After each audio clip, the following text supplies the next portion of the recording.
Sterling Mattas has talked a lot over the past month about some of the things that went different in Star Trek Picard and what changed in seasons 2 and 3, and he talked about the cameos and things that got cut from season 3. And then he also talked about the things that changed in Season 2. And I kind of wanted to make a video talking about both different things. I already did a video talking about Season 3 and my thoughts on that, but I kind of had enough to say on both Season 2 and Season 3 as separate seasons that I felt like I wanted to split this up into 2 different videos.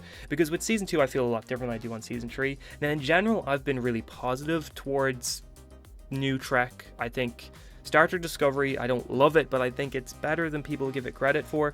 Star Trek Picard Season 1, I think it's a fine season. Don't love it, but I think it's fine. Season 3, I absolutely love.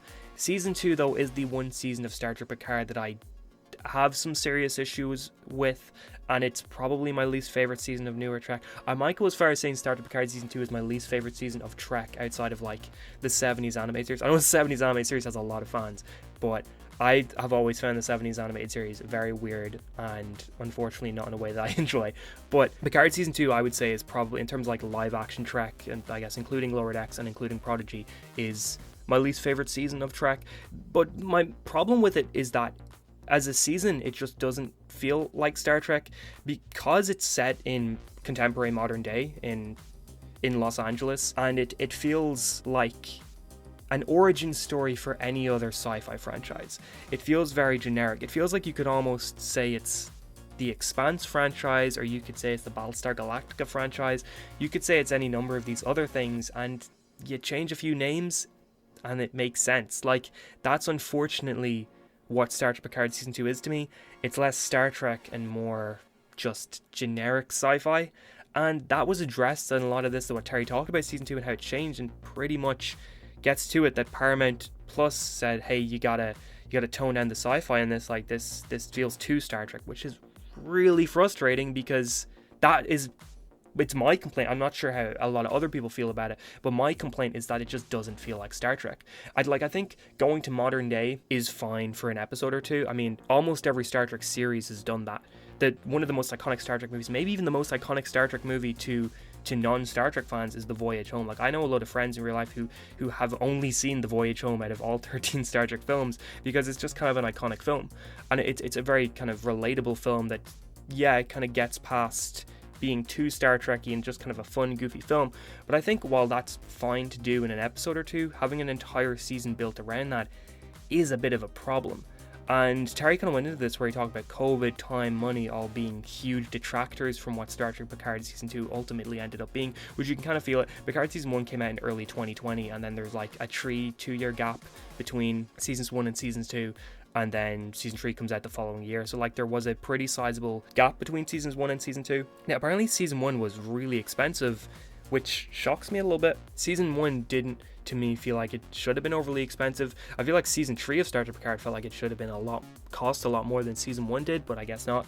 But they talked about also how they filmed Seasons 2 and Seasons 3 back to back, how things like Q and time travel were there from day one, but then a lot of other ideas came in and out, how the Jurati Borg were going to be utilized a little more, how they might have shown up in Season 3 of Picard, which apparently the original idea for Season 3 of Picard was for the Jurati Borg to save the day at the end, which I'm very glad they didn't go that route. I think having Picard and the crew of the Enterprise D being the saviors at the end of Picard Season 3 was the right decision. Having the Jurati Borg come in and take that away a little bit would have been a little frustrating. But yeah, in general, I think it's interesting to hear a lot of this because it honestly is how I felt about the season, that it's setting it in modern day made it more accessible maybe to a non-Star Trek audience, and maybe made it feel a little cheaper, maybe made it work a little better. But I don't know, to me it just felt like generic origin story sci-fi, or like generic, I guess, futuristic present day. Because I feel like a lot of current sci-fi shows do that, where they have little changes in modern day to show that this is a sci-fi universe, but there's not really a lot of thought put into it. It's just there to kind of surface level make you feel like this is a different timeline or a different universe. And I mean, other shows obviously get away from it. Like For All Mankind is a good example of a show that makes changes that work in the context of its universe or the context of its TV show to make things feel different. I don't think Star Trek Picard Season 2 managed that. It felt like it was taking certain things like Soong and stuff like that, adding them to present day, and then just hoping you'd be okay with it or you'd go along with it, which sure. Like, I think Picard season 2, it had some good ideas, but it definitely just felt like a very disappointing season to me. Easily the most disappointing of the 3 Picard seasons. Like, it's I find it really hard to kind of give Picard as a whole like a rating, or like talk about the show as a whole, because I think all 3 seasons are so incredibly different quality wise.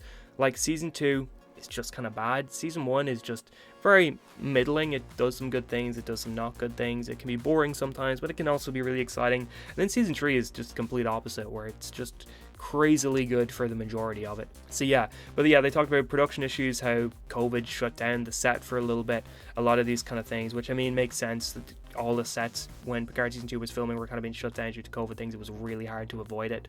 It is annoying that Paramount Plus kind of went with the direction of, hey, this is too Star Trek-y, which I think a reason why it's frustrating is because Picard season 2 came out the same year we got like Strange New World season 1, which was super Star Trek. Lower Decks is pretty Star Trek. It's like, yeah, it's definitely kind of aimed more comedy, but it's still pretty Star Trek.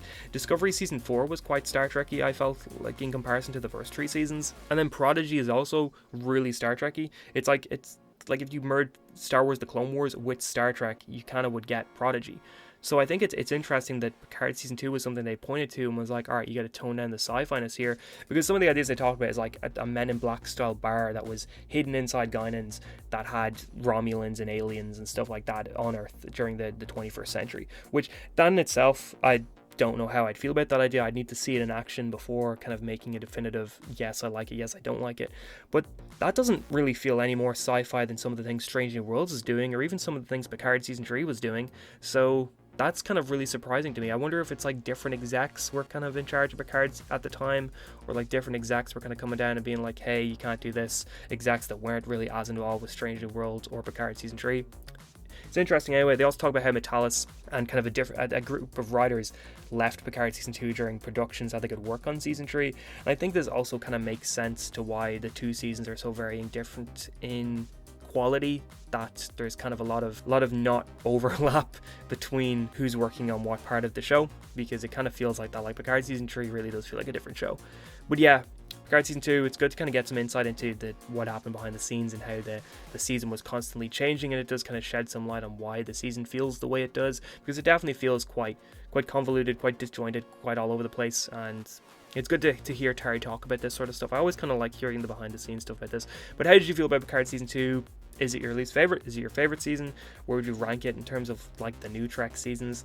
I'm actually working on a video at the moment talking about how I've rewatched the entire Star Trek franchise over the last year, which I loved rewatching everything. The reason why I rewatched everything was because I wanted to have rewatched all of the Next Generation stuff before going into Picard season 3. So I had Picard season 3 as like my end goal of, I can finally watch this for the first time after rewatching every other show and every other movie. And I'm gonna do like a major video talking about how I felt going through all of these shows, because a lot of the seasons I haven't seen since I was like 10, 11 sort of thing, and I'm 25 now, so there's good 15 years since I've seen a lot of Voyager and Deep Space Nine and Next Generation. So it was really fun to revisit them, and kind of most episodes I had a really good memory of because it was something I just watched all the time as a child.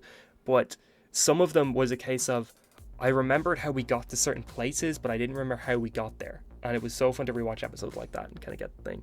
But thank you very much for watching. If you enjoyed this video, please like, share, subscribe, and all of that. And I hope you have an amazing day.